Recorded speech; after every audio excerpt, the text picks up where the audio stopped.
Ministre de l'Éducation, il y a enseignement supérieur et université Mwanamboka Tomalua Kalo Saint-Jola à Outi ko annoncé bongo reprise d'activité académique mingi penzana au Italie ba province qui non touché na pandémie à Covid-19 surtout ba oyo ba enregistré ba nouveau caté na 14 derniers jours bureau d'âge il y a Assemblée nationale aux Kamima na Mboso Kodia ba ebaki bongo ko convoquer plénière comme ko lobby au cours de quel Baïba Kibongo ko ça la déclaration et appartenance na majorité d'opposition. Donc il lui manque comment azo kibongo formulaire na ye o bakinda kibongo rempli calmement na bandaku pour bazongi sango mukula lelo samedi 23 janvier 2021 wapi na mikolo ezali koya tokoyeba nani azali na opposition nani azali bongo na majorité lisusu. Premier ministre Sylvestre Ilunkamba au Italie mention de censure na wapi déjà va récolter 301 signatures ba député ba BTCT ba lobike PP Ilunga esengeli bongo atika e bonga wana primature Azali Kolembate Kobundela vérité des urnes Oyoapi Abundela Yango Wuta 2019 Martin Fayol Madidi Aibaki Bongo ko publié liste il y a 20 conseillers au total Natina ko reconquérir Oyazali Kobenga souveraineté il y a peuple congolais bande ko batali Canal Presse le samedi 23 janvier 2021 ici et bandi merci l'équipe technique Oyasara Nyonso ko tetokoma mabuta bino rodilwa di osima caméra Freddy Takidi, le sapeur Tata Mobicha Kanakin Télévision, merci également à Couparbola, moi Nayave, merci Nayo Mike Kamwaka, Veambata, Elongo na Iveloa, mais aussi Gim pour tous les maestros, na Serge Nkwilou, Bande Watali, na Kolekambala Moko ko présenté bino ba invité, Oyo Nayambi, Natongo lelo wapi naze kopesa mbote na maître Junior Bakoke l'aspect général il y a UFF parti où ezali bongo na kati ya regroupement politique AFDCP allié maître mbote na yo mbote ndeko na ngai mbote na ba téléspectateurs nyonso bazolanda biso et beaucoup plus très sincère remerciement na invitation au pesi biso toye poto beta masolo mboka. Et Mokonzamboka a sangisi ba Congolais nyonso na autour de l'union sacrée de la nation et donc il revient à nous les Congolais tosunga Mokonzamboka pour pambate à matérialiser vision azana pambate Congolais RDC Mboka na biso bien sûr et zala qui na ba problème moi bilinga oyebi loko yebi il y a eu coalition FCC Cash de res mémoire bien sûr et zala qui vraiment ko aider Mokonzamboka pambate à réaliser vision na ye alors il s'est révélé mieux vaut tard que jamais et Pambate et là alors nous les partis politiques nous ont fait la force tous à soutenir Mokonzamboka dans la fusion à l'union sacrée. Voilà, merci beaucoup. 2 ans déjà l'équipe na mutu et le Congo démocratique pour na Félix Antoine Tshisekedi Tshilombo Mikolo Ezali Kokende ndeko Daniel Kabeya arbitre du peuple UDPS Mbote ndeko oyangai chance aux alliés rwandais te aux burundais te mais aux alliés des congolais yango yoki sango ya malamu ya ko inviter mwana mboko wazali na makila na nzoto na ngai ezali kokanga congolais net ya Jean-Marc Kabunda wazali ko bundela intérêt ya peuple congolais merci na balandi nyonso oyo balingaka Canal Presse merci na ba congolais nyonso bazali ko multiplier confiance na bango na mwana mboka Félix Antoine Tshisekedi Tshilombo Aigle Fachi Beton na PCP merci ebele na DG Yasnel na ba effort wa sali pour être que bana mpasa ba pela surtout na terre jaune carrière et faux banque mikolo yo atangungi azokotela bango lisusu na ndako te nde tozali kosenga bango lisusu ke batala nzela oyo ya campem pe na Efobank pe terre jaune wana bachele biso lisusu ba coudron et ko ça lisusu bien na makambo mai nde tozali ko bunda. Voilà, invité à Missa Topo Nabiso, on a tourné les deux Bongo, Maman Chantal Moboni, cadre de la KTSD, secrétaire national en charge de la communication et partition, et à moi, Mboka Martin Fayou Madidi, Maman Chantal, et c'est nos amis. Et c'est mon angolo Nzambe, n'a pas ma pesi biso, mais pas si pour Mboka Congo, Eza Kozinda, tous les signes vitaux, Eza au rouge, peuple congolais a tikalement étiqué. Mabele baza koya koiba nzale pai courant ekoma bokilo mai ezate bana mombele bazobenga bazolela mai bimaka susu te na ndanu bazolela pasi nzele ezate enclavement bana ya moamba bazolela baétudiant babengi balobi Mama Chantal mboka nini yo lobi olingi omema mboka liboso mpe olingi koboma éducation ndenge ni covid mona kaka ba intellectuel na auditoire mona ka batu na terrasse te na ba début de boisson te et mona ka na zandu te bazo benga butu na moi pour na reprise académique ya classe na bango vraiment mbote na baimboka nyonso na Congo intérieur pe na diaspora mobimba na pesi mbote na dédié penza participation na ngana émission oyo na famille Yemweni oyo babungisi Mama Maembe épouse à papa Yemweni, Mama Dadi Yemweni, vraiment toute notre compassion na kanisi ma émission de tozo kene na morgue à Saint-Joseph pour na ko assister pe ko compatir na libota.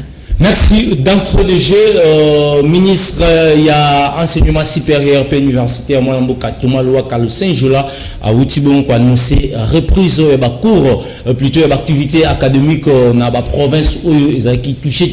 Dans la deuxième vague, il y a pandémie, il y a Covid-19, Maman Chantal Nabandina, est-ce qu'ils ont signé malam pour l'éducation où ils peuvent venir là? Merci beaucoup. Nakanisi éducation eza moboko et développement. Ce qui est éducation eza à côté ngama, ce qui est éducation eza de qualité té, lobby à Congo eza hypothéqué. Ce qui est éducation penza ezu budget à malonga té, ezu attention particulière té, toko bombe la bana putulu. Ngai nakoya awa te na émission na sepela po moto azui ndingisa kolobake ba province oyo ezanga ki covid to ezaki très affecté te zonga même otuna ezali kotunama lelo terrasse ezo sala balobi ba respecter ba normes d'hygiène ba début de boisson ezo sala tozo kende wenze tozo kende ba église balobi ba respecter ba normes d'hygiène. Pensez-vous que moto azana terrasse à l'amou masanga à respecter gestes barrières collègues étudiants azana auditoire tozo mituna motuna pona nini ko empêcher ba étudiants ba si sa classe na bango na ngongo esengeli toko est-ce que ça penza raison covid bien ça ba visée politique ba jeune fille bazo benga bazoloba bazo kola a jezo pusana nzele za molai année passée batangi bien te année lisusu to me mablo nyoso na longueur. Tango bana na enseignement primaire université bafandi na ndako courant ezate moyata la dessin animé ezate moyata la ta se distraire ezate bakosuka wapi tokokoma na ba fille mère tokokoma na divagation vagabondage de tozo mema éducation à jeunesse na ndenge nini. Donc pour dire que éducation fait à la priorité à motonyoso, éducation fait à couleur politique parce que c'est de l'avenir de Congo qu'il s'agit. Voilà, Ndeko Daniel, Yamboitena, maître junior, Ndeko Daniel, éducation, ils ont pratiquement socle, il y a développement, il y a Mbokanyan surtout, mais les lieux, tout le monde, bah, étudiant, na bandaku, bazoko, autant, bien que, ministre, il y a eu ministre de tutelle, il y a aussi bon, annoncé reprise de l'activité académique. Est-ce que gestion, il y a Covid, binouba, vous allez pouvoir, ils ont ça les malam par rapport, et surtout, dans l'Italie deuxième vague? Merci Ndeko na mutuna na yo mutuna malam. Merci coup de chapeau na annonce ya ministre ndenga lobi ki bazo reprendre éducation makambo etali éducation eza malam. Mais ko vanda na ndako tala tabana na ndenga bavandi wana ngapi na osepela te. Ko protéger pe l'état zali ko protéger biso eza pe mabete. Pour sauver biso na maladie yango ya Covid. Ezali malam puisque l'État ndé laissé les responsables wa pour qui ko protéger du bota na ngai na oya yo na oya moninga. Mais le problème tozali koloba était ba mesure na lolenge bazali koyebisela biso na makambo tozali komona ni na kati na ba église bato bazaka kebele au côté église ezali na 3000 membres mais bazali kokota kati yango mama Chantal azolo peut-être raison ba motivation politique na sima yango wana ozali komona nazali koyebisa qu'est-ce qui fait que na classe baningi bato bakendete mais na église bato bazotonda na babar bato bazotonda yango wana ozali koyoka ndeko na ngai otika na manyole mpe moke na koyebisa yo ke omoni gouvernement otoza na yango oyo eyaka kaka libaku mabe pona mwana mboka Félix Antoine Tshisekedi Tshilombo kotala gestion ya bandeko wana ti sikoyo omona kaka ke baza kosala biloko mosusu ondire bamisepelisa bango moko mais pona kokota na vision tata mokonzi ya mboka ezali te na kotuna pona nini bakokokanga classe to bakangi kelasi mais église oyo ezali na 5000 membres 6000 membres bazali kofonctionner ndenge bazongisi bacour ezali malamu eosala biso esengo bana bakendaka classe puisque tozali koévoluer pendant l'année de façon que bana na biso baskoka na kotanga puisque ezali éducation ya bana na biso lobi nde komemela biso esengo puisque totali mwana mboka Félix Antoine Tshisekedi Tshilombo lobi non na ye pona effort ya ba jeune mais ba jeune nini ya kosala na bango sans que batanga mais lelo kokata ndenge ezali bakuru ezokata na wana pona ko récupérer lisusu motu ya motu o ko récupérer yango avec retard moto akoshite lisusu na bato basi bafutaki mwa mbongo na bango na baoyo bana na bango bafutaka mpete na classe ndete ozali koloba ke coup de chapeau ndenge pepe azali kokende na bato na ye wana o bayebi eloko te mais puisque ezali bakuma be otobeta na vie na ba gouvernement lokole ya ba pepe oyo. Merci. Merci Maître Junior. Le gestion il y a Covid-19 surtout la deuxième vague est-ce que moulamatari bazali ko sa musala le lingue longobani malgré reprise de l'activité académique Kalatia a déjà ils ont du côté de la province qui n'ont touché selon annonce il y a ministre ici. Merci merci Ndekonangai. En tout cas, je suis très content comme on a tous en plateau au moni maman ya biso décidé a zopé sa point de vue naïe Ndekonangai a UDPS. En tout cas, tout le monde appelle ce point de vue contraire. C'est ça de valeur républicaine. Et donc, Congo ezali héritage oyo bakoko batiki la biso. Ce que ezali makambo oyo ça concerner RDC. Ils attaquent que non parce que je suis de l'opposition, je suis de ceci là. Yango moni Ndekonangai UDPS na décidé, ba point de vue ezako keni na ndengi dans le même sens. Cela veut dire quoi? Nous étions tous, on n'était pas d'accord dans dengue ba mesure ngo ba pesa ki kaka pona ba étudiants ba élèves ba fanda.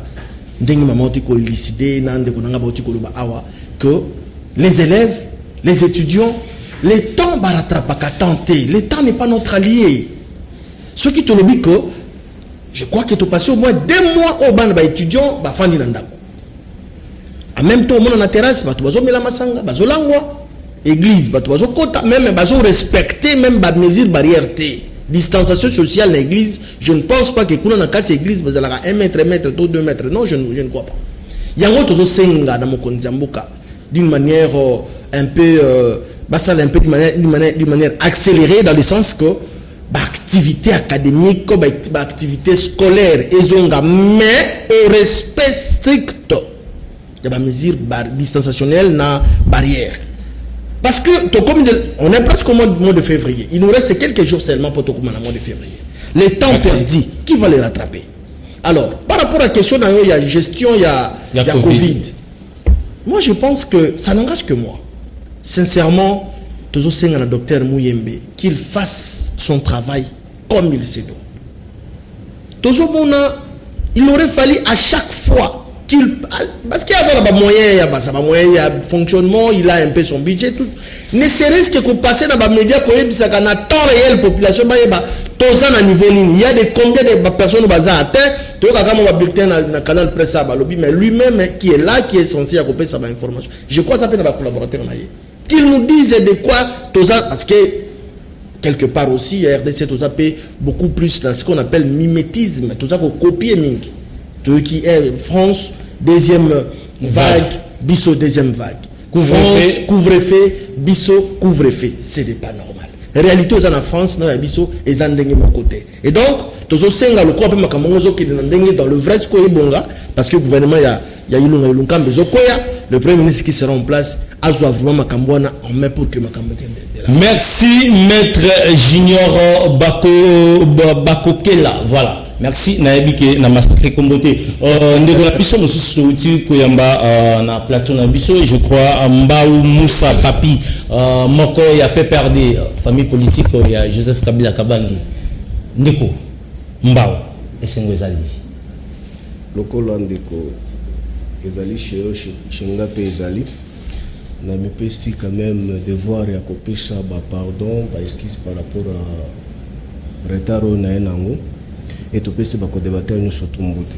Voilà, papi, moi je rapidement les loyaux au ministre ici à Outibongo ko annoncé reprise d'activité académique na moabité le ebele mingi ba province zaki non touché na pandémie à Covid-19 surtout na deuxième vague. Si j'ai satisfaction pour nayo.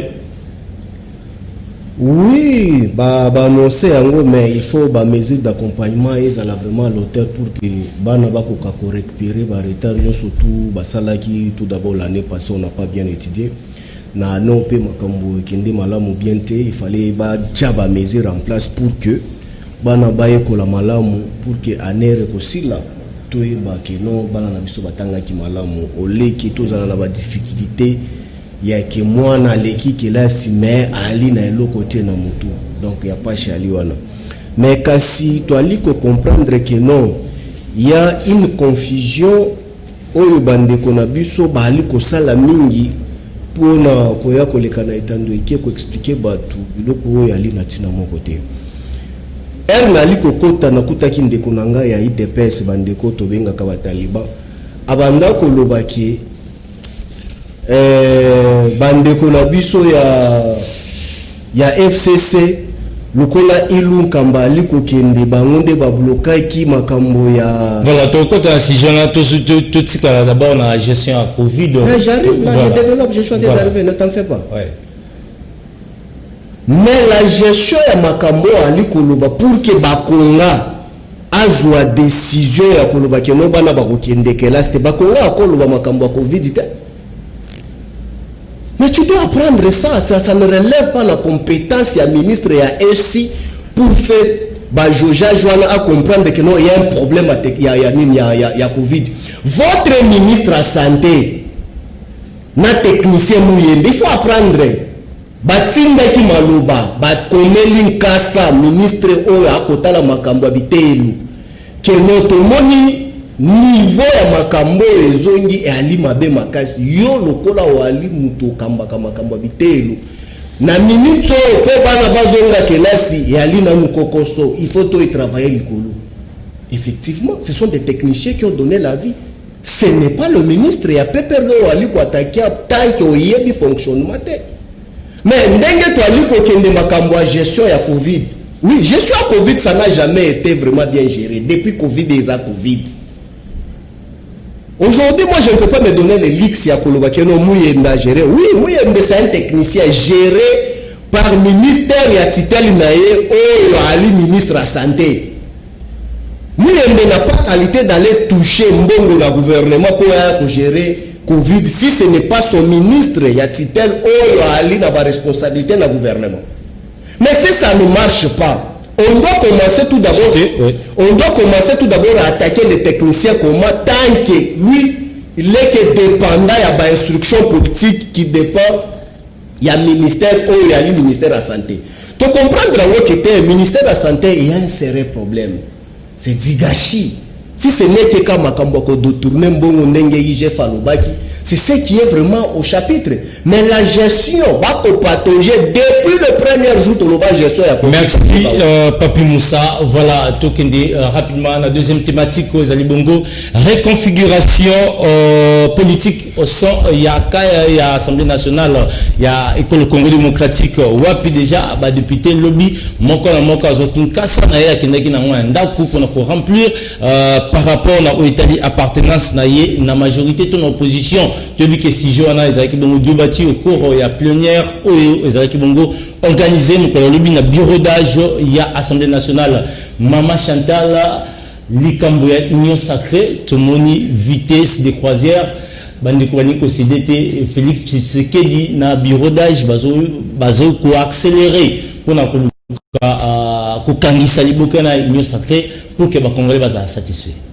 Ok, merci Ndeko. Vous avez pas sur le bac pour que les Congolais soient satisfaits. Parce qu'il faut que l'union sacrée, c'est quoi? C'est une nébuleuse. L'union sacrée, il y a un slogan, il y a un concept, il y a une vision.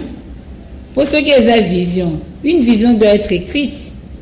Le roi Habakkuk 2, verset 2 à l'obi. La vision doit être écrite. Ouais, c'est idéologie. Je suis chrétienne. Voilà. La Bible, se réfère à la mingi. Mais ce qui est la vision, pour la vision est la Congolais nyos, et la constitution. Il y a une vision que les Congolais ont besoin, Congo la biso est à la lobby. Balaxi biso, bakota na pouvoir ndengeni. Ba exercer kango ndengeni avec séparation de pouvoir. Et puis transmettre kango ndengeni. C'est la grande vision où il fait à l'acide sur ma valeur. La vision est cause à la sacrée, ce qui est allié autour de valeurs. Nous avons union sacrée, ezali nango, lingomba, ya bato, balingi bazipa botaou ya 2 ans, au basalaki. Le président lui a le but bien, a le but la deuxième grossesse. Il y a coalition FCC cache. Parce que le système nous a continué. Tout ça a continuité, l'eau comme côté Zali. Donc, permettre un de connaître sa makanzi. Motolo katanate, motolo zokoba. Bato lobi bango ba benga ki bazabulu. Lelo ba canoniser bango, ba komi ba saint. Ba koti na liste ya ba saint. Lelo oyo bango ba lobaki bato ba bloquer bango. Pour basala bolamu te pour le peuple congolais. Si ko bato wana ka ba bloquer lobby. Lelo ba ye boyambi bango na union sacrée ba ko bloquer lisusu te. Union wana ezali lisanga bato ba déterminer ba applaudir ba anti-valeur. Comment expliquerez-vous que tokotambola des violations en violation bato depuis ba kota na bokonzi ne font que violer la constitution? Les règlements intérieurs à parlement sont clairs. Ba identifier un groupe parlementaire. Ba identifier na entrée à parlement. La début pour la début législature pour identifier majorité pour tous au gouvernement pour Kambamboka. Mais dites-moi, pendant le mandat, bolingi bo identifier batu. L'autre azaki manga le loi comme avocat. Asali métamorphose ndengeni. Assez basé na nini. Et puis le balabatu que l'union sacrée c'est pour le peuple. Quel peuple? Parce que tous les monde na union sacrée, tout ce qu'on avait condamné, et pas il y a système Kabila. Nyoso yango wana eza na kati ya union sacrée. Bon, peuple a retrouvé et le koni na kati wana. Merci. Bato balingi ozala mo équitable na ngonga. Voilà, on a pesi ngonga na yo. Bato balingi babomba botaou ya 2 ans au basali eloko te au balimbongo à l'état lokola nguba sans respect à norme à la matière au ba IGF ba étalé biso butu na moi détournement la corruption yango balingi bazipa yango bato balingi bakosa peuple bolama peuple zawana te balingi babomba balobake na ngwanzama na batele bonga na fanda alors na sani pour na consolider pouvoir na ngai tikana benga bato nyonso baya autour de moi tolandi informateur na Top Congo alobi il a identifié dans la majorité parlementaire ba osala tout ba identifier c'est pour nazo ko ba phrase mais pour le chef de l'état ezaka pour na constitution gouvernementale. Merci. Mais yamana na lobby que peuple anelo kwa kozela kuna te union sacrée oyo bandeko batika kokosela batu on a kokité pour na X pour na Y bandeko balengela maki pour na okambate bandeko bazali na enrichissement illicite ba pour batonisa ba poche na bango babosani peuple peuple azanelo kwa kozela na union sacrée et sengeli peuple atelema Lumumba lobaki c'est par la lutte nde tozwaki indépendance. Nous devons lutter pour que récupérer la souveraineté na biso. Maloba epai na yo lelo yo bazo ko accuser bino na violation sur violation constitution. Tu vis bien que majorité ça va bien déterminer mais bande la législature mais tout moni yango na katikati qu'est-ce qui justifie démarche ya bureau d'âge assemblée nationale oyo bazo lobaki bazo sala musala pour na Félix Tshisekedi Union pour le peuple. Merci ndeko na motona na yo kitoko avant na ya nola yo na yo ka kempe babiloko moko ebimaki mpe ya salite pa papi Musa lokola amesani so akuti ba mikolo bavandi ba ko sala débat ba mikolo ayaka na kibomwana muke na ye na kozanga koyeba aye abandi ko nguriye bato. Voilà, répondre. Non, na ko répondre au téléphone à répondre na na babiloko ayaki na ngwa. 30 secondes. Na ko kotika 30 secondes. Otikeli ngango. Na pesi maloba. Na pesi maloba. Papi Musa, il faut oye kolaka kokola. Pe ozalaka na soni les rozo komataka plateau. Na ebisaka yo tous les jours bisika nyonso na kutanaka na yo pona koyebisa yo ke yo so mati plateau. Sengaka pardon pona yo, sengelaka autorité morale no pardon na peuple. Ozana leçon ko pesa ba Congolais ata mokolo moko te. Bino boza bato busoni ndenge boza wana. Ozana leçon ko pesa ngata mokolo moko te. Ndeko Daniel, merci beaucoup. On va prendre yango. Voilà, voilà, ils ont juste mis au point à répondre à Motuna, les lois bazoka qui c'est bien en violation constitution. Est-ce que trop le bangon biromboso et ça bon pour travailler pour le peuple to pour na Mokonzi Mboka. Merci Ndeko. Oza ndeko journaliste, oza elenge et tumba oyo tata Mokonzi azali kolite nango ezali pona ba jeune lokola ngai. Na yebi ke muntu ko distraire yo azate. Soki ko zala muntu azana information ko lekanga ezayo. Puisque bino bolala kate. Bino nde bokota kana ba réseau nyonso pona ko fier information. Mais c'est les journalistes. Na poser yo muntu na te. Conscience na yo moko témoin. Na muntu alobi maloba. Muntu ayebaka ke muntu a violé constitution ezali ngana yo te. Oko démontrer ngai arrêt moko oyo ba binisi na cour constitutionnelle que chef de l'état banda koti na pouvoir a violé constitution na risque. Toyaka koloba biloko balabala ya muntu ateki nguba na kwanga aye koloba ba violer constitution te. Soki muntu aza ko maîtriser makambo te, il faut azwa temps ya koyeba. Donc le loto bango ke bureau d'âge wana violé te yoka. Voilà. Jusqu'alors tata Mokonzi Félix Antoine Tshisekedi Tshilombo Fachi Beton atikali ko violer constitution ata moko titilelo. D na bureau d'âge wezali wana ndeko koyoka bato bazali koloba ke union sacrée wana ekobota eloko te peuple azela yango te au moins bato bazala ya motema likundu bato ya haine mais ke babiso ba congolais na bawo bazokolanda biso na bandako bazali na souci ya ki 2021 lokola balobi ke salo kisalo me banda mudimu banga kajinaza bazali kozela bali ya bamela. Tant que vous allez un Congolais, quand vous botez na ye aw, tant que tambola na zela, pas si vous allez bisognos tous allez découvrir yango.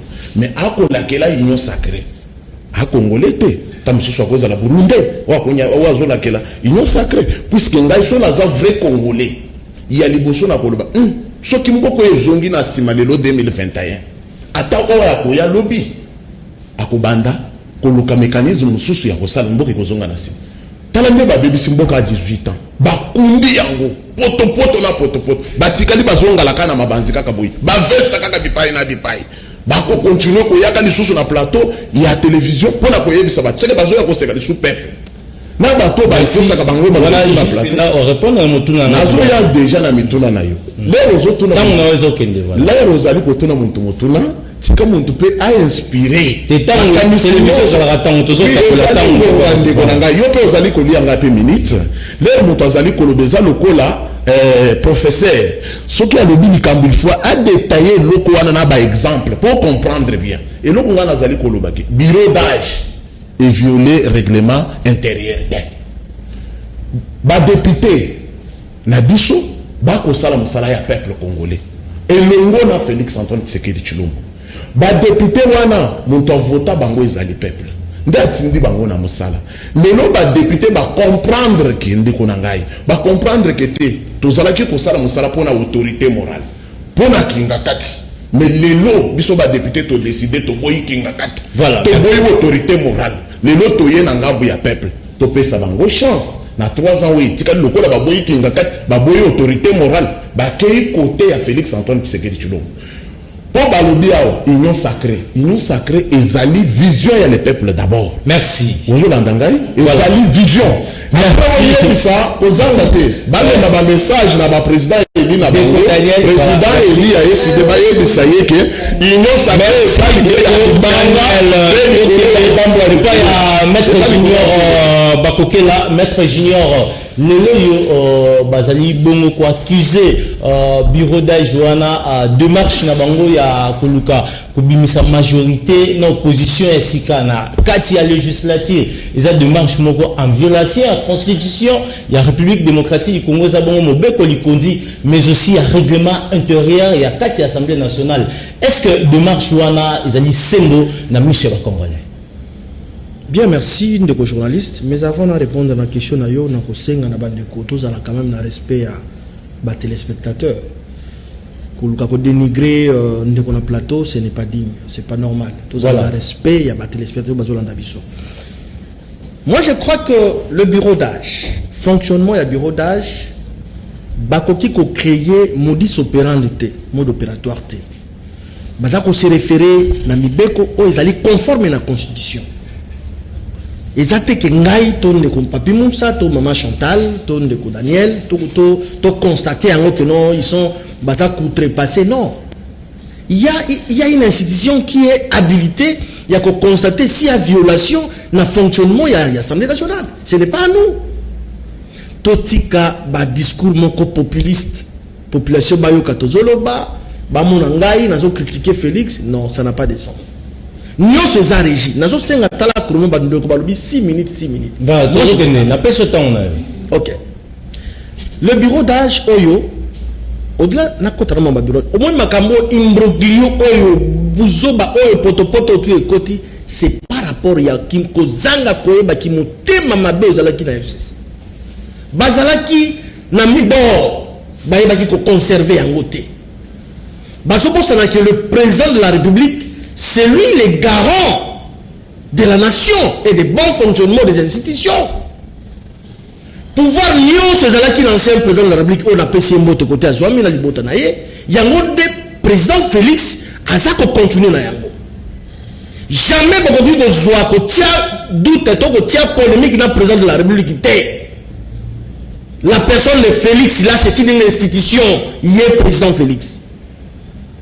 Il y a un bon makambo, non, c'est commis. Alors, tellement que la population va voter qui va député consciencieux, va être total balobi, tozo kende wapi, pour l'intérêt en boka, il faut tozonga nanzela ya malamu pour que le peuple se paie là. Où est le mal? Nous avons makambo informateur. Et ça, tout ça qu'on s'est regroupé dans makambo et les cas de voilà. Le chef de l'État n'a pas péché. Si tout le monde a une disposition constitutionnelle ou lobby que bakoki ko identifier parlementaire et majorité te ba pesa nga yango wapi ngana pesi bango na article 78 de la constitution. Ce qui me konzambo ka sala ki na dobité c'était parce que il voulait maintenir bon fonctionnement coalition FCC cash. Mutema malamu na yende memibiso na moi 2 ans o ya gashi. Mutema malamu wa chef de voilà chuter. Kama siko ndeko. Même pas toi. S'il te plaît, pardon. Voilà, pardon.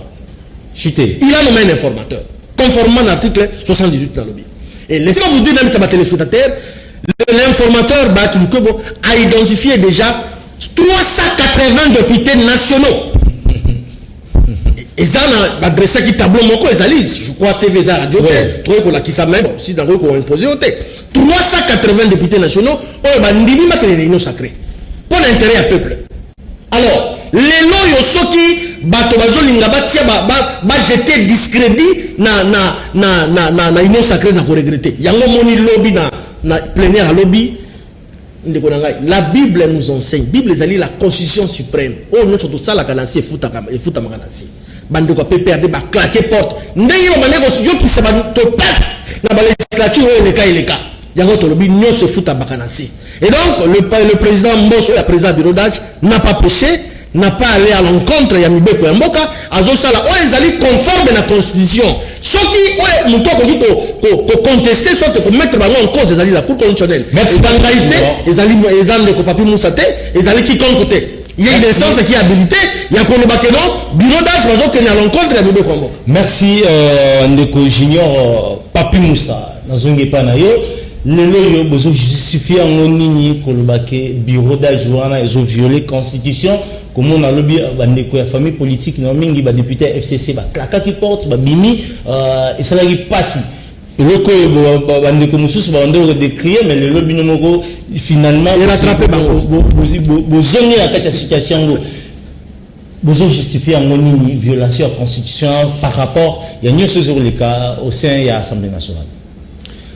Oui, exact. Avant que j'arrive tout d'abord là-bas, je voulais fixer quelque chose par rapport à mon co-débatteur Nangaya.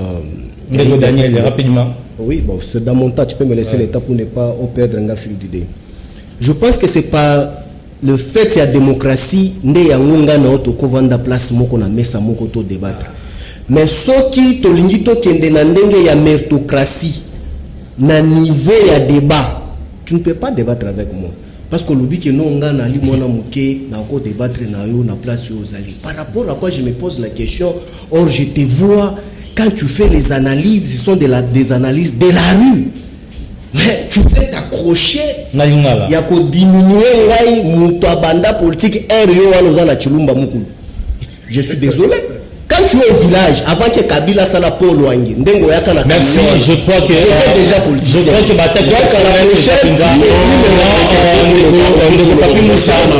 Batak personnel. Mais quand il a attaqué la personne, tu avais rien. Déjà débat républicain. Non, c'était débat républicain, tu as laissé lui m'attaquer.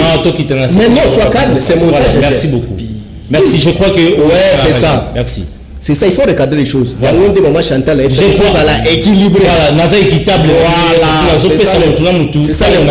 Mais l'attaque personnelle, c'est pas bon. Les télévisions, tout sur la Makamamboka. Je crois que c'est ça. Voilà. Pourquoi que je ne suis pas adressé à Junior? Non, tout qui est sur la. Merci beaucoup. Je crois qu'il va trouver sur les niveaux là, c'est constaté déjà sous les interventions. Je dis ceci. Par rapport à Makambo Lobby, il y a eu des personnes à Lobby qui non. Et si Kamoko Oyo et Ali est constaté qu'à violation à Mokonza Moka et Ali ka cour constitutionnelle, oui, c'est dans le pratique. Mais aujourd'hui, dites-moi, ma combat, mon combat et Ali la constitution, on de Junior Ali Nango. Moussala Nango et Ali Nini. Donc, aujourd'hui, Ndeko Junior appelle article 78 de la constitution. Il aurait fallu à la cour constitutionnelle, pour y référence à un plateau que non, l'article dit ceci. Selon toi, il dépasse là on t'a appris. Pour lire le français de la Constitution, il faut aller à la Cour constitutionnelle. Donc, différence même, il y a interprétation, dans la lecture de la Constitution, pose serait un problème d'appréhension et pas là. Tu ne sais pas même comprendre, mais aujourd'hui que vous avez un plateau à Mikolo. Même aussi, on est où?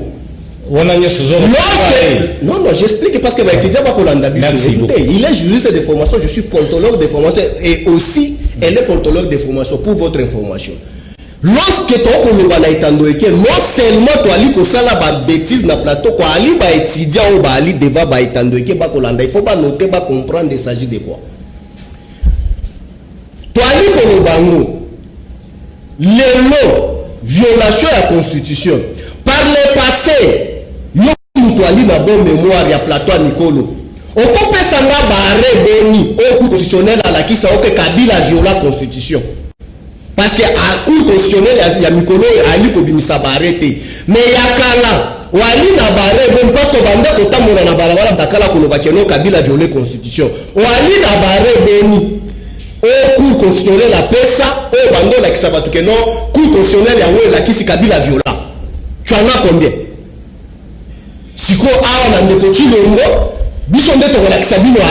Donc la constitution ici doit disparaître pour vous les gens de Talbani.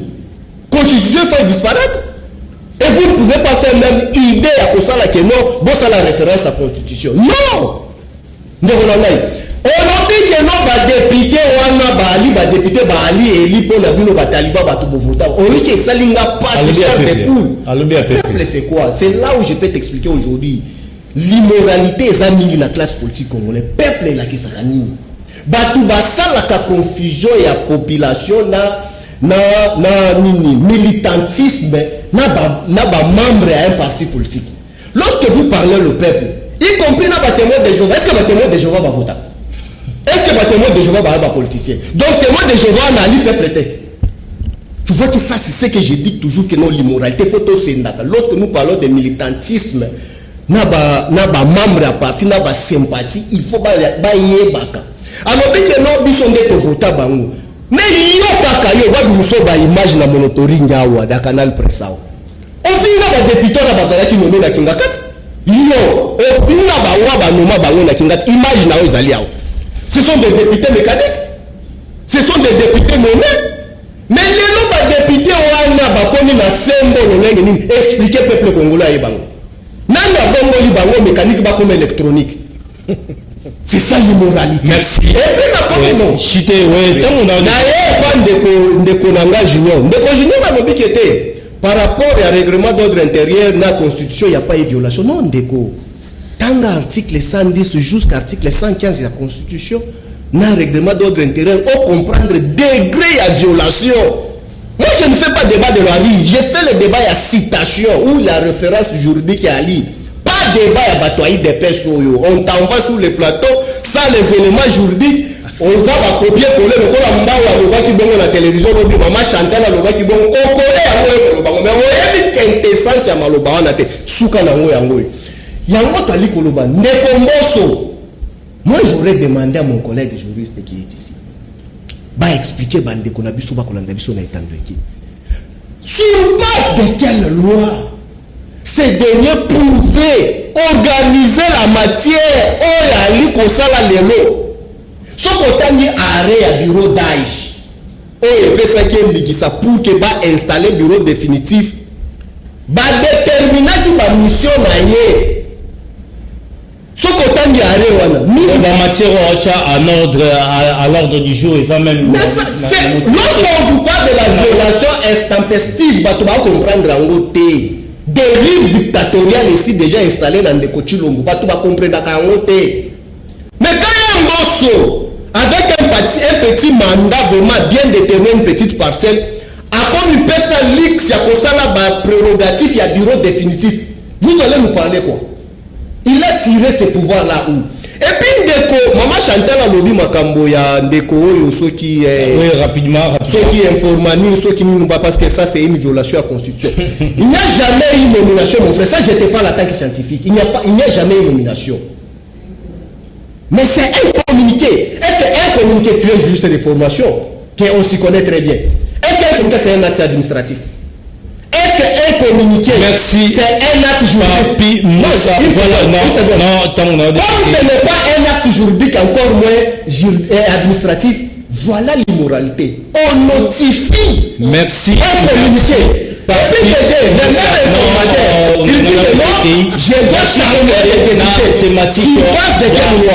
Merci beaucoup au petit éclaircissement nous avons épuisé motion de censure contre Premier ministre de la République démocratique du Congo Sylvestre Ilunkamba. Finalement 301 signatures lobby récoltées puis déposées dans le bureau d'âge il y a Assemblée nationale lelo tolobango ndeko Kabila mukongolami mama Chantal. Merci ndeko Kabila mukongolami ote parce que les Okoba ils sont ensemble dit les Longwate. C'est la deuxième grossesse qui est en continu en fonction total à ceux qui est 9 mois bien avorté mais salima. Quand nous parlons Congo, parlons sans état d'âme. Plateau yo, peuple azolanda biso, il faut topper sa peuple une bonne sémence. Parce qu'il s'agit de son pays. Ndeko Daniel, les arrêts de la cour sont rendus au nom du peuple.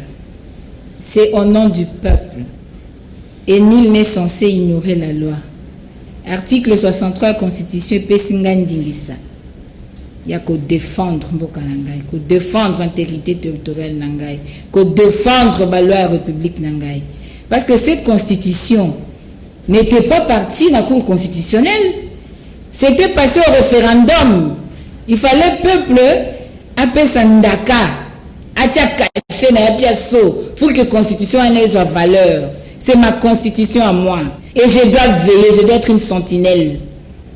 Oebiti na bitumba FCC na cache. Et la cour constitutionnelle na seni. Yango memi biso na deuxième grossesse. Balingi basani justice ezala caporalisée. Yango zomona bureau d'âge. Au lieu de se limiter à faire installer le bureau définitif et outrepasser même makambo esengela kisa. Pourquoi? Parce que batu balingi bazongisa pensée unique na mboka na dans minutes ko katanga te na nge okima. Na moi déjà na ozonga motuna na ko répondre talioté je suis dans mes minutes. Na ko répondre. Donc yango ozomona basalika nyoso totia ba juge wana en violation de la constitution. Pour la nini to ça la union sacrée to ko protéger batuna biso to ça bureau d'âge. Bureau d'âge wana eza na mission bien connue. Yo le violation de la constitution exacte. Kendo ta l'article 54 règlement d'ordre intérieur. Il y a parlement. Identification et appartenance d'un groupe parlementaire ou constituant la majorité présidentielle. Et ça, les makana entre la législature. Maman Chantal, je suis là, je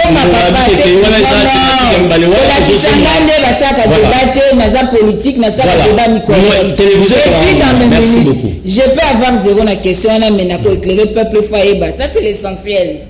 C'est l'essentiel de recours à peuple. Merci de répondre. La violation de la Constitution. On ne peut pas nommer un informateur tant que le Premier ministre n'est pas démissionnaire. La Constitution est violée. Juriste Azar. Ce qui est juriste est solo sans populisme. Aïbisanga Kenakosi. Ndeko. Nomination. Et ça là qui 2 ans, ce qui n'a pas d'ambu pour Ndeko Kyungwa Zomsala. Et ça là qui est en violation de la Constitution. Nomination de Kyungwa pour l'entreprise publique comme mandataire. Namina rappelé au boy. Nalobi na yo que violation de la Constitution. Programme à président ils ont raté. Programme à gouvernement. Programme à 100 jours. C'était en violation de la Constitution. Na sukatawana na ki belete. Na mukuse na olobano boy. Quelque chose qui est assis sur le faux corrompt tout. Ndeko Kabuya a lobby la majorité. Et bah le but qui va député bah nommé Maman Chantal de coca tanga minute pour quitter non nazota la papa yote mtozota la ngala zota la pena moi nazota minute ya bana état eza thématique mi parler voilà c'est dans mes minutes c'est comme ça politicien défendant voilà ça nani naé donc obingi singa na idée azaki nango quelque chose qui est assis sur le faux et corrompt pas tout. On ne peut pas requalifier une majorité si une majorité binomoko boyoba qui est artificielle bino bato IDPS de sali déclaration officielle secrétaire général Nabino à l'objet des députés sont nommés donc je pense que eloko efandi na fo ebota ke lokote motuna ndeko tuningai par rapport à Sylvestre Ilunga Yunkamba yango nazolo bana yo tout ça est à théâtralisation. Ba politiciens bandeko na biso ya IDPS balingi bien que ba na pouvoir contre la volonté du peuple bangwanzama balingi sikoyo ba mela batu mususu pour que ba se positionner sinon te na 2020 nani na ba élection à venir et aux à la problème.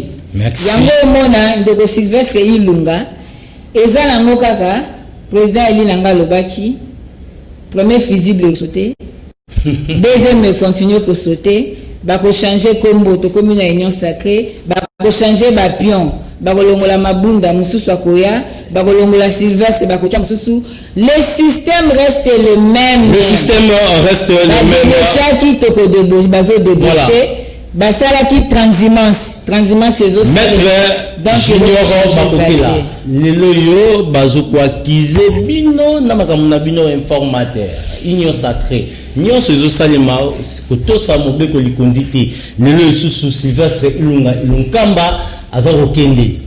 Est-ce que démarche wana ekosimba que Sylvestre Ilunga atika primati? Merci beaucoup monsieur le journaliste. Une fois de plus nazo senga na ndeko na ngai Papi Moussa, s'il te plaît. Ndeko Daniel n'est pas je crois Daniel d'abord il est ton frère. Oui, chercher à minimiser ton frère sur le plateau, ce n'est pas propre. C'est un conseil d'amis. En fait, merci beaucoup.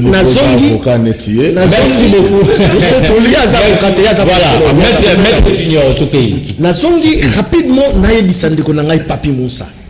Parce qu'il venait de critiquer la tournée. Est-ce que autant qui disposition constitutionnelle et article 78 et le confie la mission d'information.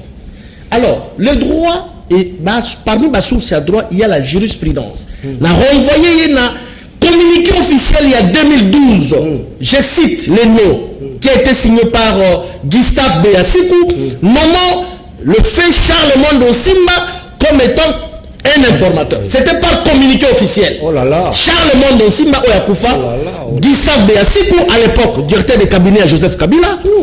Comment est-ce qu'on donc ça n'a pas de sens. Voilà, c'est simple pour nous comprendre. Maman Nangaï Chantal, qui j'ai beaucoup d'estime envers le maman, et puis la analyse n'a vraiment ils aussi Sangaï personnellement. Maman, Sylvestre Ilunkamba, Azala qui nommé premier ministre sur base et accord FCC cash. Il y a les deux parties, les deux composantes soi-disant, et format qui majorité. Dès lors que cette coalition n'existe plus, par élégance politique, Ilunkamba allait démissionner dans le lendemain, il y a rupture, il y a FCC cash coalition. C'est simple. Il y a un moment qui est sur base de la coalition. D'ailleurs, même il y a une disposition dans l'ordonnance, vu la coalition FCC cash. C'est ça. Tant que nous avons à 4 coalitions, donc raison d'être Ilunkamba, et ça qui est sous thème maman. Donc il aurait fallu l'élégance politique à démissionner pour subir humiliation ou la semaine prochaine. Je vous informe que la semaine prochaine il sera humilié. Voilà, dans 48 par élégance, attends le pourquoi on peut démissionner pour que ça parce que c'est un professeur à former partout à former comment la profession du local et ça sonne qui la motion de censure ce n'est pas propre à démissionner madame. Dans 48 heures de Daniel gifle Moussous Bozobeta na FCC Sylvestre Ilunkamba a kokende ce que Salemi Bongo mention de censure wana leki.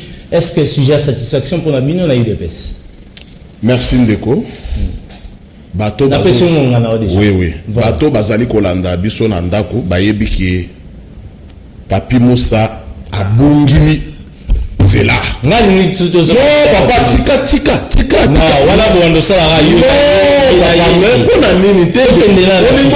Non. Thématique c'est ça il. Comment na koki kolongola bosotote le bami ebele na longola te pona nini. Voilà, na personne on a. Papa. Démocratie ça l'appelle Nicolas Plateau. Voilà, na personne on a.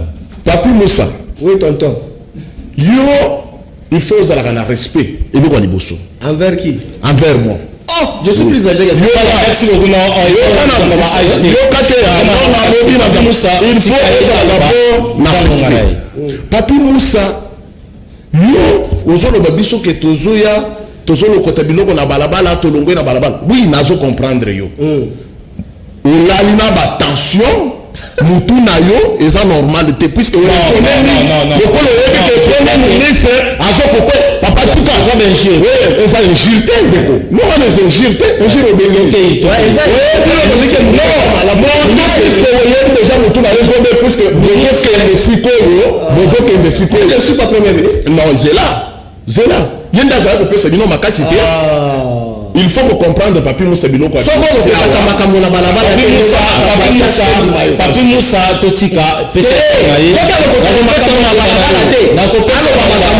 Papi Moussa na pesa maloba ndeko Daniel malobomboka non le problème la kosenga yo au moneleur la jou micro abendi micro wana pas déranger merci beaucoup en tant que journaliste oui na je pesa ya liboso ya liboso ko nazongisi ozala makasi pe ya kokanga micro wana par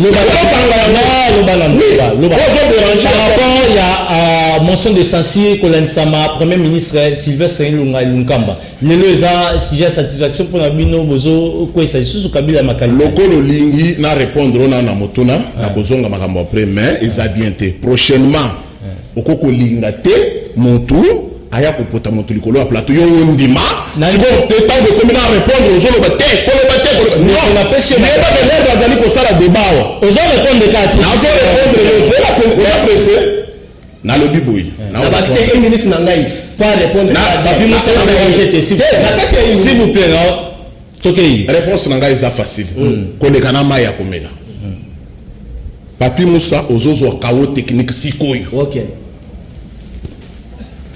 zela surprise oza canal presse liga premier ministre Lunkamba na gouvernement na yo na ba papi musa pe perdre bosuki yango yo IDPS kawo technique ono ba lisusu te ndesi asi ya wana to fungoli bino mabe to sanzi bino mabe boza lisanzi estili boyebisaki biso awa ke bino PPRD bino FCC tana majorité okende na cohabitation Lunkamba démissionné lelo soki a démissionné lelo te ata lobi dimanche te akokoya lokola mwana bachombe mais kotala vie na biso wana age ata babengi professeur bandeko balobi ba professeur de bato mayele bakoko bongisele biso mboka mais ya biso ya pepe esali nde busoni ana eloko asali te ye penza na histoire na biso oyo tokoyeba biso bakongole ke pepe professeur ndeko na économie oyo tomoni eloko te merci ndeko Daniel akende kovanda na gouvernement na ye Kabila bokolala na basapatu finalement Assemblée nationale wana tomoni 301 députés nationaux na ba signature et tout le coup wana nyonso to balingi Sylvestre Ilunga Lunkamba akende. Est-ce que ezali soni pona bino monaki ke lelo tozaki na primature wana gouvernement biso tozaki na moins 60% na biso ya gestion kati ya ba affaire mais lelo finalement Sylvestre Ilunga akoki ko kende soki démarche wana etenir. ndeko na yebi que répondre sur ndeko Daniel est-ce que vous allez nous répondre merci beaucoup la comprendre que carton rouge répondre kawo technique esili papi pour ça merci beaucoup merci ndeko na ye yo secret pas ça on peut digérer voilà merci beaucoup papi Moussa to répondre à tout na conséquent eza ngomeza okembo oboni depesa ana suka papa suka na mire oboni mosuka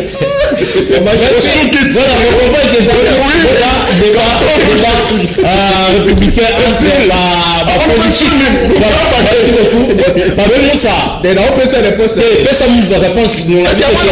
message eza école na pesi o eza charge na pesi pas maman Chantal il faut bien former vous avez une charge faut pesi cours mon collègue Daniel non Daniel te ndeko nanga nani junior ndeko osalinga ba référence ya ba Beasitu obiso to désigner ndeko Beasiku par rapport ya communiqué ndeko les formats qui avaient existé à l'époque non j'en viens pour t'expliquer je savais que merci oui ce n'est pas le même format. Et puis, nous, on n'a jamais notifié un acte administratif. Non. Pour te dire qu'on a un niveau. On n'a jamais notifié un acte administratif. Et puis, dans l'article, au salaire qui est l'article 78, qui est indépendant de l'article 79. L'article 79 dit ceci. Le président de la République statue par la voie d'ordonnance. Mais yo lobby ba nommé. Est-ce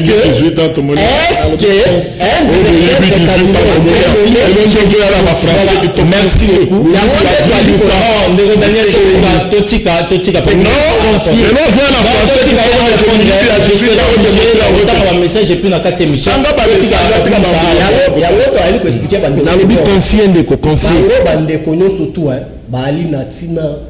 il y a défendre la constitution parce que la constitution a violé ce qui est moi 18 ans mon le peuple mon la constitution c'est violation on a dit même confusion et ali entre bureau d'âge Mbosso Nandeko Bahati ndeko bahati et alina obalobaka contradiction entre bureau d'âge na ye mutu ali kosala identification au moins qui est si soni pourquoi la majorité ne peut que se faire constater juste après les élections mais yoka ndeko bahati là où je crains aussi que non, après avoir été nommé, moi, si Naya Zonga sous son INSS, la nomination, c'est là où je me pose la question. J'espère que vous allez m'abonner. Nous sommes en train d'identifier majorité. Il y a un président de la République. Voilà. Pas la majorité, la groupe qui est voilà, on rappelle, Sylvestre Elunga. Sylvestre Elunga. J'explique. Les notes au Bango. Une minute. Oui. Ndeko sur le plan des droits. Je lance débat, non? Ndeko nanga a expliqué, nga a pesanga ba référence des droits. Oyo, et que ça la objet lelo, y a motion oyo bandeko en agitation, ko ça la sans pour autant kotanga mobeko. Oyo bureau d'âge peut se donner les lix ya koko esa ilukamba. Et ça reposer sur quel soubassement des droits? Parce que bureau d'âge ne peut jamais destituer une personne. Pour ton information, bureau d'âge ne peut jamais destituer une personne. Et aujourd'hui... Ça, c'est selon toi. Non, selon la loi. Merci beaucoup. Selon la loi. Et aujourd'hui, même si notion on est côté, par élégance, ndenge bango bakoloba, ndenge baebi quintessence et élégance. Bandeko o ya IDPS, ceux qui bazala qui bien instruit, balobi que mon gouvernement, ils ont un gouvernement moko ya bondoki. Pour la péché exemple, pourquoi est-ce que bango moko nandu bamilongoli na gouvernement te batika FCC na yimu kamba na bango moko na gouvernement pour la kolakisanda kisa azoko ye lokola kaka lokola bunda koyaki ndako Daniel yimu kamba aujourd'hui je lamba sali busoni na 2 ans zo ya koloba ndeko Daniel ozo déranger kolakisa ye droit. Je pense que l'appréhension est aux alamakasi pour merci ndeko Papi Moussa natanga rapidement ba message voilà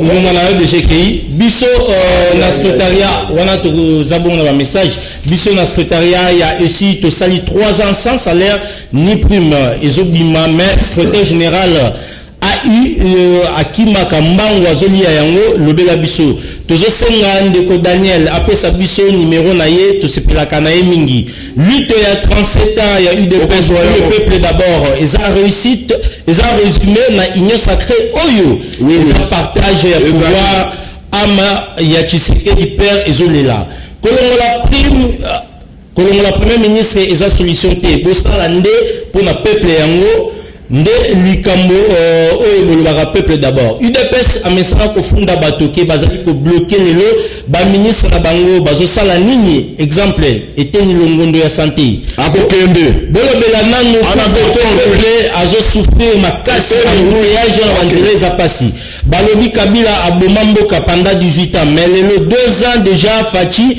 asali nini déjà donc dans 5 ans et que ça la plus pour tozalaki na bali ndeko Daniel ozo déranger mingi ça c'est la doit comprendre que tolérance comme les athées bozo ya Kabila mais bozo ndima constitution pe ba couvre pe ba œuvre naïe Mama Chantal Alanda Faïlou atika populisme biso to lembi na biso makambo ya vérité désir voilà ba message oyo ba pesi biso ndeko Daniel oyo ba pesi biso na 30 secondes to ko loba nini na par rapport à passage non na repesa loba au conclure ndeko Daniel na 30 secondes oyo ko loba nini. Merci beaucoup d'abord pour l'invitation nayo. Il faut bakanisa ndenge to yaka kolobela d'abord Congo tozali ko solo la aw Papi Moussa aza frère nanga ndeko nangai na yebi ke PPRD ekosila lokola impère tokotika la kaka bandeko puisque baboma kimboka bolando esalemi na plateau te bomoni bat soki bazo ko tambola na ba tension akoya sous émotion na plateau nda lobi biloba loba na ndete na sengi kaka na peuple congolais peuple congolais tout sambela pona mboka na biso bo pesa confiance na Félix Antoine Tshisekedi Tshilombo beaucoup à la décider. Merci. Batunyo so bazali ndeko nangazela. Oui, idée ya mokonzi mboka ni na union sacrée bakokokate. Maître mboka eza déjà na maboko par rapport mboka na biso ya maseke. Merci monsieur le journaliste. Je demanderai à mon frère Papi Moussa, un peu de retenue. Parce que j'ai entendu parler, Coco, tu as vie privée à sénateur Modeste Bat. Non. Kolobakeno, à Rotia Mosina, et à normal, on vit au-dessus de tout le monde. C'est papi, un peu de retenue, s'il te plaît. Et donc, tout ça, la populisme, la plateau, pour que Bayo Kabiso. Mais la poye, que article 78, autre salaire qui a allusion, bien sûr, le 79, que non, les chefs d'État statuent par voie d'ordonnance. Tout à fait normal. Mais ici, c'est le premier français. Il confie, de la même manière que Naïbisakio, que dans 2012. Il confie à qui? Il confie à une personnalité. C'est ça, c'est clair. C'est qui? S'il te plaît. Non, Papi Moussa, j'étais le cabinet, comme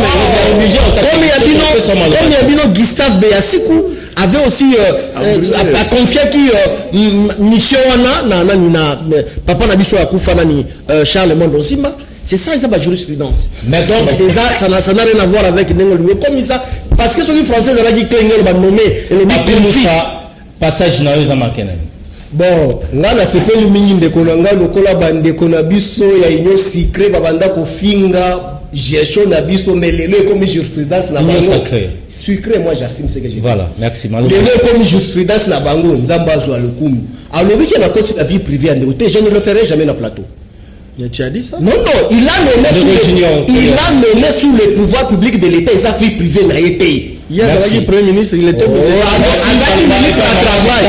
Maman Chantal a conclu. Voilà, besoin déranger. Pour terminer, c'est ce que nous devons respecter quand même notre constitution. Oyo et ici makila ba Congomani. Au moins bandeko oyo ba boya constitution ndenge téléspectateur na biso komi yango. Yango ndo zali komona même secrétaire général na bango, un civil gardé par la garde républicaine. Bien merci. Merci. Violation de la constitution. Ça c'est la sorcellerie.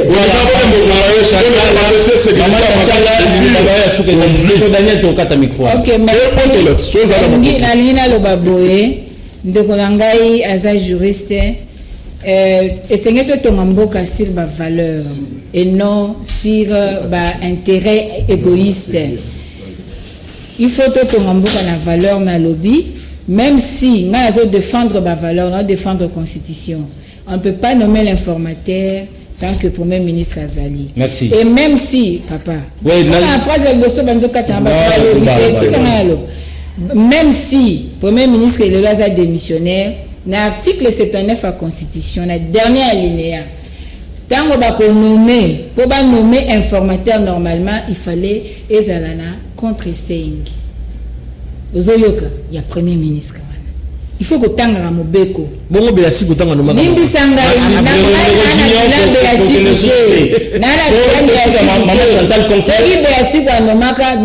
continuer, donc confirmer, continuer.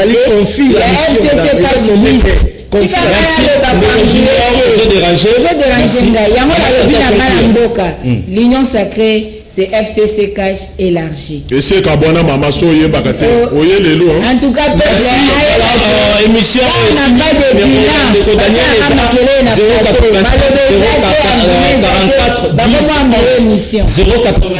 044 10 11 émission Canal Presse ici. Les gens